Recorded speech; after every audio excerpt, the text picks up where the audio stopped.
Vous êtes le méchant de la famille. On a tous eu dans notre entourage un oncle, une tante ou un ami de la famille qui a eu du succès financièrement, professionnellement. Et c'était souvent la personne qui résolvait les problèmes à gauche, à droite. Jusqu'à ce qu'un jour, cette personne commence à ne plus donner pour X ou Y raison.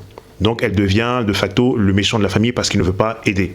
Avec du recul, aujourd'hui, je me rends compte que ce sont des personnes qui souffrent beaucoup parce que derrière ce train de vie, de façade, voiture, maison, entreprise qui fonctionne, la famille ou l'entourage ignore souvent les enjeux qu'il y a derrière tout ça.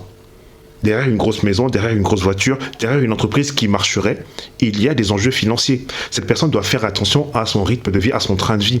Même s'il a pu se faire plaisir avec une voiture ou une belle maison, pour garder ce niveau de vie-là, il devrait faire attention. Je rentrais dans ce jeu moi-même. On critiquait, on traitait de méchants, on traitait de sorciers, on traitait de tous les noms. Et avec du recul, je me rends compte que ce sont des personnes qui ont souffert de leur réussite.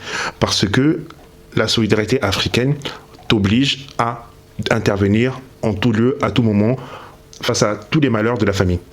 Sauf que lorsque ta réussite te coûte à toi-même des sacrifices, tu ne peux pas facilement aider tout le monde.